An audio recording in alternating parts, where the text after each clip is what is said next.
Oui, la situation dans notre pays aujourd'hui est caractérisée par une dégradation de la situation humanitaire, la situation sécuritaire a pris une nouvelle tournure, laquelle je crois que la hiérarchie militaire est en train de chercher des solutions, parce que jusqu'ici, nous avions des sanctuaires où les terroristes s'organisaient. Ils avaient des stocks d'armes, des stocks de munitions, de nourriture, des lieux d'entraînement. Aujourd'hui, la quasi-totalité de ces sanctuaires ont été détruits. Et donc, la nouvelle stratégie qu'ils adoptent, c'est par petits groupes. Ils s'attaquent, si vous remarquez, de moins en moins aux forces de sécurité, mais aux populations civiles. Par petits groupes, ils viennent obliger les gens à quitter les lieux. Ils sont armés, ou ils volent leur bétail, ou ils assassinent des responsables. Cette question, je crois, elle a une étude au niveau de la hiérarchie militaire pour s'adapter. Parce que, comme on dit, la peur a changé de cas en vérité. Nous savons qu'actuellement, ils ont élaboré une nouvelle stratégie, c'est affamer la population, faire en sorte que les gens ne puissent pas cultiver cette année. Partout dans le pays, c'est la nouvelle stratégie. Ça fait l'objet de beaucoup d'attention des hautes autorités de la hiérarchie militaire. Et la détermination des militaires est plus forte aujourd'hui que jamais. Mais il y a une réalité aujourd'hui, c'est que partout, ils ont la même stratégie. Quand on a détruit leur sanctuaire à Moura, c'est par petits groupes qui viennent obliger les villageois à quitter. On les a chassés de Guinée, donc c'est les petits villages, ils les occupent pour forcer les gens à émigrer vers Guinée. C'est une situation qui demande beaucoup de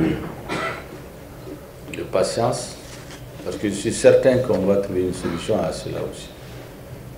Parce qu'il y a un niveau d'occupation physique du terrain par l'armée qui est en cours de préparation. Il faut installer dans beaucoup de lieux carrément des bases militaires. Carrément. Pour que s'il y a des événements, que rapidement il puisse y avoir une réactivité.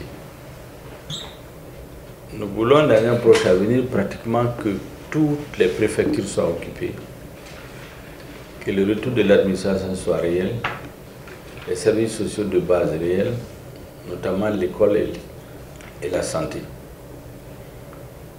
Nous sommes en train de travailler là-dessus avec beaucoup de détermination. Et cela est valable pour l'ensemble du territoire national. Et le cercle d'Ansongo ne fait pas exception naturellement, surtout qu'elle est dans une zone d'insécurité par excellence. Dans la zone des 3 frontières, va ensuite sur Menaka. Donc la zone d'insécurité par excellence, elle doit donc faire l'objet d'une attention particulière. J'ai noté aussi le fait que vous avez décidé d'accompagner la transition, de lui apporter vos bénédictions. Et sur les 3 situations que vous avez décrites, la situation sécuritaire, la situation humanitaire, la situation sociale, je veux dire la situation sur le plan de la santé de l'école, je crois qu'aussi longtemps qu'on n'aura pas donné l'espoir aux populations dans ces domaines, les discours politiques ne seront pas très crédibles.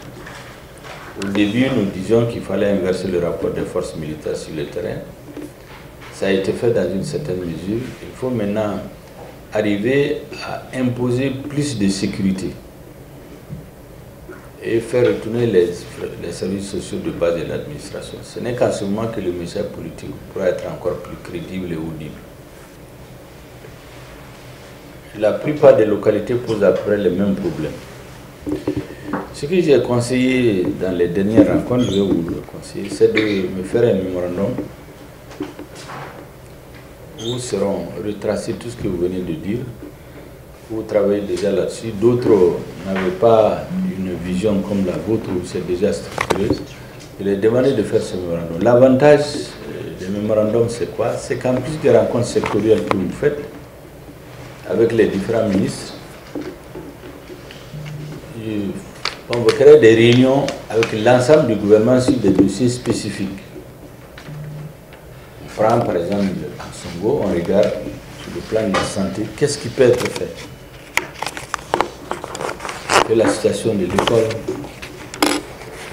la situation sécuritaire, et donc il y aurait des réunions avec l'ensemble des ministres concernés, essentiellement le ministre de la Défense, le ministre de l'Éducation nationale, le ministre de la Santé, le ministre chargé du développement rural, le commissaire à la sécurité alimentaire. C'est vraiment les ministres tout de suite qu'il faut réunir, mais il y aura le ministre des Finances naturellement, qui va être au four et au moulin, en plus des autres grandes questions auxquelles nous faisons face. Et donc, lorsque j'aurai ce document, on va se retrouver. Et en fonction des urgences, on va demander comment intervenir dans telle ou telle localité. Et de façon coordonnée, on va d'abord chercher à sécuriser les récoltes de l'année prochaine. Dans le domaine de la santé, de l'éducation et de l'administration, il y aura le ministre de l'administration naturellement qui sera dans cette équipe. Nous allons regarder région par région qu'est-ce qui peut être fait, c'est que les actions ponctuelles soient décidées et mises en œuvre qui peuvent rassurer les populations. Maintenant, concernant les urgences dont vous venez de parler, la sécurité alimentaire, je crois que le ministre de la Sécurité participera à ces réunions pour poser la question de la nourriture pour les déplacés et les sinistrés, les semences pour ceux qui veulent cultiver, des engrais, des médicaments et la réouverture des écoles. Ça, c'est les urgences auxquelles il faut s'attaquer tout de suite sans attendre. C'est plus ou moins les mêmes doléances qui viennent de beaucoup de localités. Ça a l'avantage d'être similaire, donc ça peut faciliter les résolutions de façon groupée. Mais l'inconvénient, c'est que les ressources pourraient ne pas suffire. Donc c'est tout le monde qui demande la même chose en même temps. Mais nous ferons preuve de beaucoup de discernement et de justice. J'ai tenu à ce que dans chaque région, de Kidal à Menaka en passant par Gao jusqu'à Kaï, on fasse des actions ponctuelles. Nous avons aussi les nouvelles actions à caractère social de cette année, dans lesquelles aussi on essaie de faire que toutes les régions puissent bénéficier d'actions ponctuelles.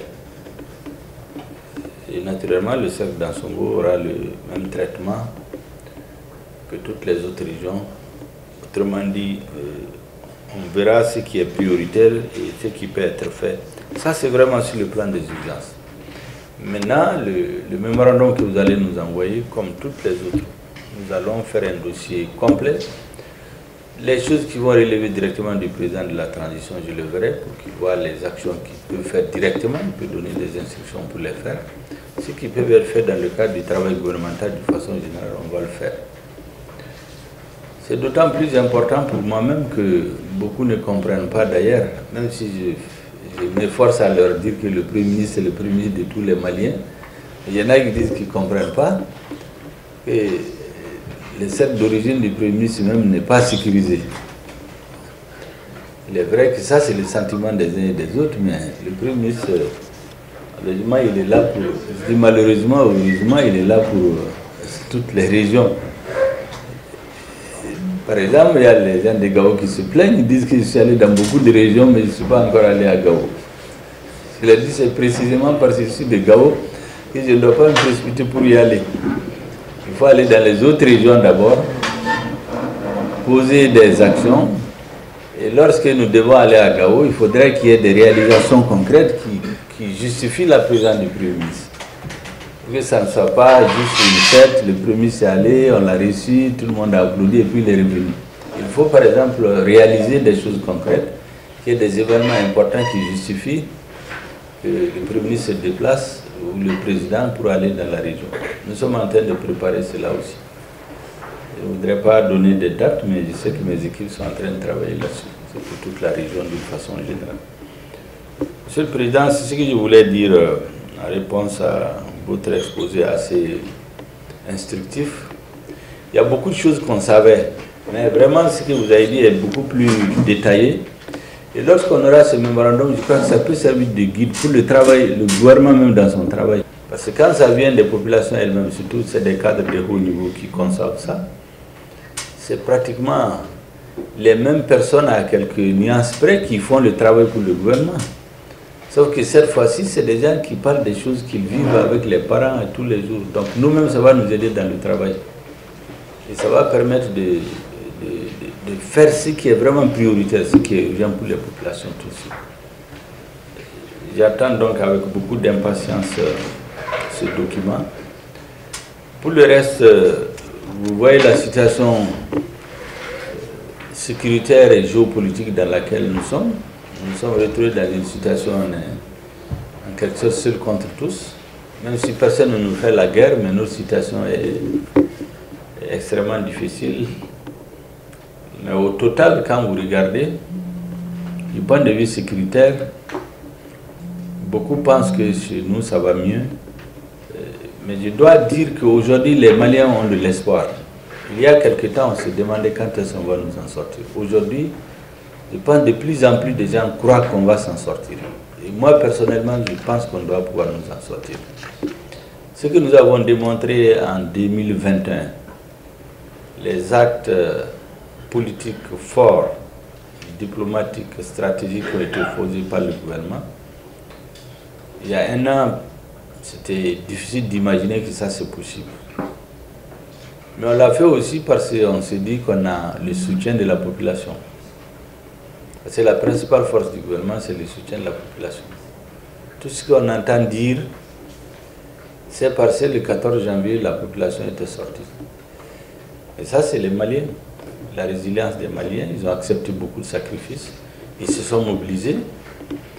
Il y a une conscience nationale qui a été aiguisée, qui a mobilisé tout le monde. Malgré les divergences qu'il y a entre nous, ici et là sur le plan politique, mais pour l'essentiel, la grande partie de la population a bien compris. Vous avez même les gouverneurs de région qui sont conviés en réunion à Bamako et voir région par région qu'est-ce qu'on peut faire dans l'immédiat pour sauver la période de récolte d'abord et ensuite pour ramener la paix. Cette rencontre avec le président se tiendra le lundi prochain, le 25, pour permettre d'identifier de plus près les préoccupations des populations. Mais même après le départ des gouverneurs, je suis sûr que le travail que le gouvernement va faire, parce qu'actuellement le président nous a demandé de nous concentrer sur une certaine période pour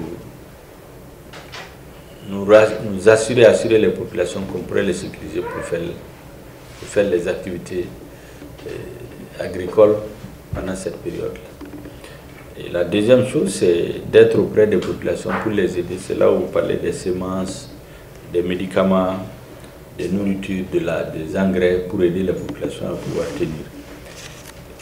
Il y a aussi que le ministre du Développement rural nous a informé qu'il y a beaucoup de matériel agricole qui ont été achetés il y a quelques années, pour plusieurs dizaines de milliards, qui ont été achetés et c'est déposé dans les régions. Ça n'a pas été donné aux populations. Nous avons donné l'instruction pour répertorier dans chaque région, dans chaque cercle. Souvent, les populations ne sont même pas au courant. D'autres sont en train même de se rouiller au soleil, les sortir et proposer une démarche pour vraiment les distribuer aux populations. Parce qu'on ne peut plus leur vendre ça. Et là, depuis 3 ou 4 ans, ça a été acheté en grand nombre, plusieurs dizaines de milliards. Et je crois que les régions du Nord font partie. Tout ce qu'on va retrouver là-bas, ça va être retrocédé aux populations pour leur permettre de faire face aux obligations en matière d'agriculture. Voilà ce que je voulais dire, Monsieur le Président. Et vous dire que votre intervention m'a donné une vue panoramique beaucoup plus renseignée de la situation dans le cercle. Donc je crois que le mémorandum que votre équipe va élaborer nous servira nous-mêmes du guide. Et le gouvernement se réunira là-dessus avec les documents des autres régions. Parce qu'on va faire une synthèse globale et puis on aura un document de travail sur lequel le gouvernement va statuer. Et région par région, cercle par cercle, on verra ce qui peut être fait dans l'immédiat, dans le moyen terme et jusqu'à la fin de la transition. Voilà ce que je voulais dire, Monsieur le Président.